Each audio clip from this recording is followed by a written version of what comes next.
Esse é o primeiro movimento para se aplicar um texto bíblico.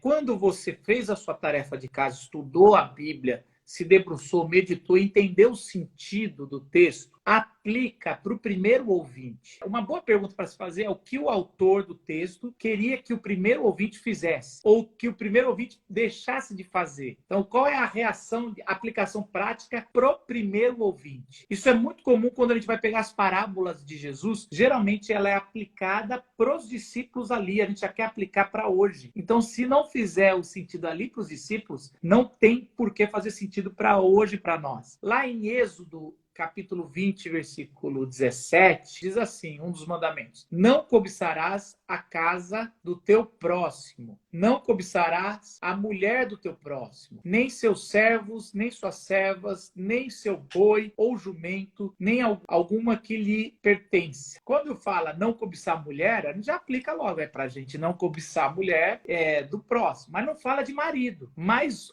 naquele tempo, eles, sei lá, ou estavam achando que a mulher não ia cobiçar, mas é muito claro que ali está falando para o ser humano.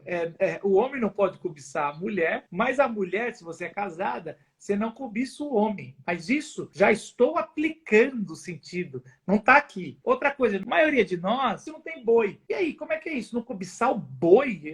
Os servos, a gente também não tem mais escravos ou servos. Claramente, é mais fácil a gente entender o princípio aqui do texto, que ele está dizendo não cobiça qualquer coisa. Aqui ele deu uns exemplos, mas às vezes a gente quer ser tão literal, dizendo só o que está de exemplo. Então, se falou do boi, falou do servo e falou da mulher, isso não pode. Mas nunca falou de carro, hein? Então, eu sempre cobiço o carro do meu vizinho. Eu estou dando um exemplo muito óbvio, mas é por aí que a gente começa com a aplicação ali daquele local. Eles não podiam cobiçar a matéria, o boi ali, que era o transporte ou que ia trabalhar. Por isso que a gente não pode fazer o que é do tempo de hoje. Um outro exemplo está em Atos 17 diz o seguinte: por isso, discutia na sinagoga, está falando de Paulo, discutia na sinagoga com judeus e com gregos tementes a Deus. Então, Paulo discutia na sinagoga com judeus e com gregos tementes a Deus, bem como na praça principal, todos os dias com aqueles que por ali se encontravam. Paulo todos os dias discutia na praça sobre o evangelho. E aí, por muito tempo, em alguns lugares até ainda faz sentido, as pessoas vão para a praça para evangelizar. Aliás, meu pai fez muito isso. E eu não estou dizendo que está errado ou está certo. Só que a gente tem que entender o papel da praça ali no primeiro século. E o que Paulo está fazendo? As praças ou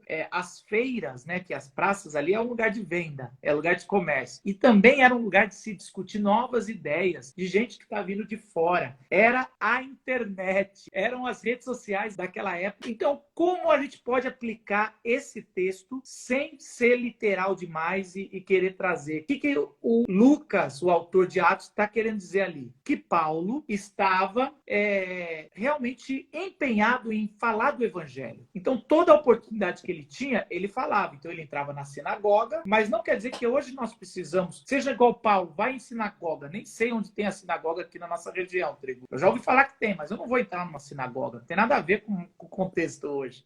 E também não vou numa praça onde eu estou, porque eu sei que não é o lugar mais de discussão.